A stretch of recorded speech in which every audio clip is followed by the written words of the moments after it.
নমস্কার বন্ধুরা, কবিতাস ডেইলি লাইফে আপনাদের সবাইকে স্বাগত। আমি আজকে দেখাতে চলেছি গুজরাটের একটা ফেমাস ডিশ, নাম খামান ধোকলা। আপনারাও খুব ইজিলি সফট এবং স্পঞ্জি এই ধোকলা বাড়িতে বানিয়ে ফেলতে পারেন।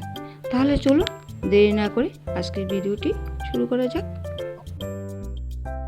একটা পাত্র নিয়ে নিলাম, তার উপর রাখলাম একটা চালনি, আর তাতে দিয়ে দিলাম 1.5 কাপের মতো বেসন।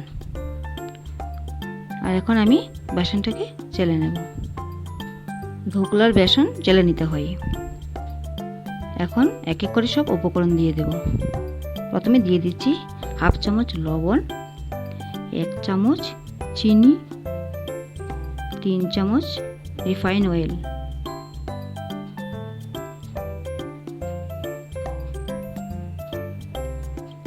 আর 1.5 চামচ পাতিলেবুর রস,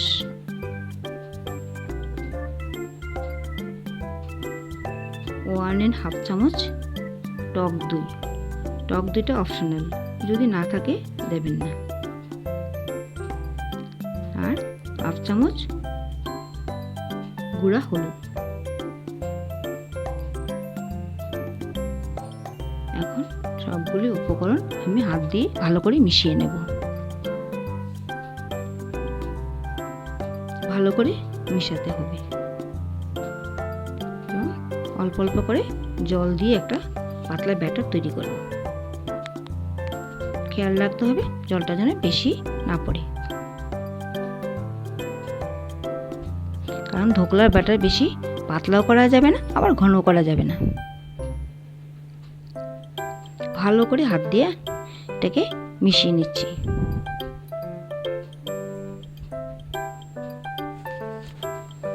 এখন ভালো করে ফেটিয়ে নেব। যত ভালো করে ফেটানো যাবে ততই ধোকলা স্পঞ্জি হবে। এখন 10 মিনিটের জন্য আমি এটা রেখে দেব।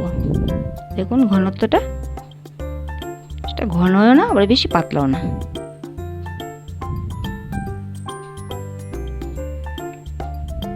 দশ মিনিটের জন্য আমি ঢেকে রেখে দেব।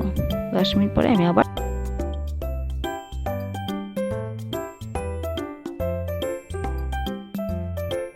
যে কন্টেনারে আমি ধোকলাটা বানাবো সেটার মধ্যে ভালো করে তেল মাখিয়ে নেব। আমি 1 চামচ তেল দিয়ে দিলাম, আর ভালো করে হাত দিয়ে চারদিকে মাখিয়ে নেব। আপনারাও ভালো করে মাখিয়ে নেবেন। ব্রাশ থাকলে ব্রাশ দিয়ে মাখিয়ে নেবেন।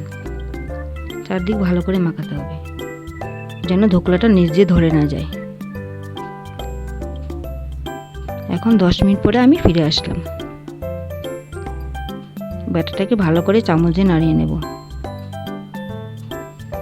এবং তার মধ্যে দিয়ে দেব ইনো। আমি 1/2 চামচের থেকে একটু বেশি এবং 1 চামচ থেকে একটু কম ইনো দিয়ে দিলাম। আপনারা ইনোর পরিবর্তে বেকিং সোডা বা বেকিং পাউডারও ব্যবহার করতে পারেন, কিন্তু ইনো দিয়ে বেশিক্ষণ রাখা যাবে না। আর ভালো করে এটাকে ফেটাতে হবে, কারণ ইনো দিয়ে বেশি ভালো করে ফেটালে এটা ধোকলাটাও খুব ভালো হবে, স্পঞ্জি হবে। দেখুন ভালো করে ফেটিয়ে নিচ্ছি। ভালো করে ফেটাতে হবে। আর কন্টেনারে ঢেলে দিচ্ছি। কন্টেনারে ঢেলে দিয়ে আমি এটাকে ব্যাটারটা ঢেলে দিয়ে আমি এটাকে ট্যাপ করে নেব। আর কন্টেনারে কিন্তু ব্যাটার একদম ভর্তি করে দেওয়া যাবে না, কারণ ব্যাটারটা পরে ফুলে উঠবে। আমি আগের থেকে কুকারে জল দিয়ে প্রিহিট করে নিয়েছি। তার মধ্যে দিয়ে দিয়েছি একটা স্ট্যান্ড, আর জল কিন্তু স্ট্যান্ড বরাবর হতে হবে। তার ভিতরে দিয়ে দিয়েছি ব্যাটারের কন্টেনার।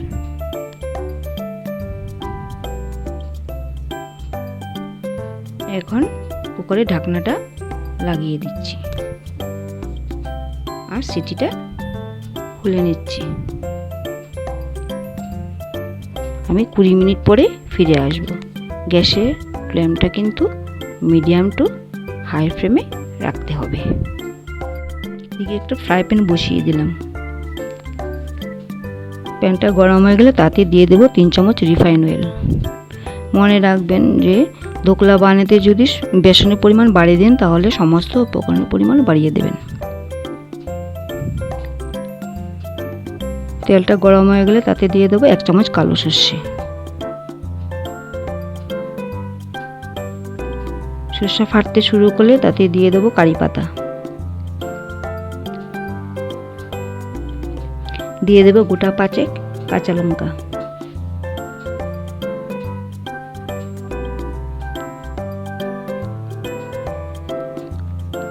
আর দিয়ে দেবো 1/2 চামচ হিং।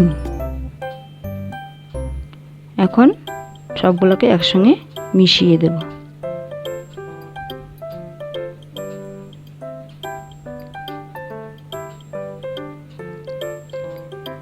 দিয়ে দেব 1/2 কাপ জল।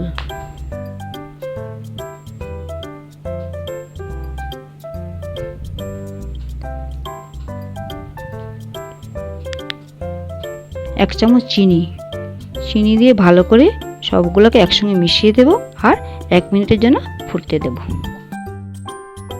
এদিকে 1 মিনিটের জন্য আমি এটাকে ফুটতে দিয়েছি সিরাপটাকে। 1 মিনিট প্রায় হয়ে গেছে। এখন আমি গ্যাসটা বন্ধ করে দেব। এদিকে 20 মিনিট হয়ে গেছে, আমার ধোকলো বেক হয়ে গেছে। ধোকলাটা নামিয়ে নিয়েছি। এখন একটা প্লেটে ঢেলে দেব। দেখুন কি সুন্দর ধোকলাটা বেরিয়ে গেছে কন্টেনার থেকে। এখন আমি একটা ছুরি দিয়ে কেটে নেব। ছুরির গায়ে একটু তেল মাখিয়ে নিয়েছি। আপনারা ধোকলাটা ঠিকঠাক হয়েছে কিনা সেটা দেখার জন্য স্টিক ব্যবহার করতে পারেন। স্টিক দিয়ে আপনারা দেখে নিতে পারেন। যখন দেখবেন স্টিকটা একদম ক্লিন এসছে তখন বুঝে নেবেন যে একদম পারফেক্টলি ধোকলাটা হয়ে গেছে।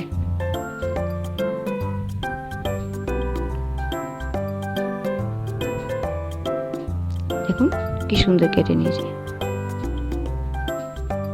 এখন যার যার ইচ্ছা মতো শেপ করে নিতে পারেন। এখন আমি সিরাপটা উপরে দিয়ে দেব।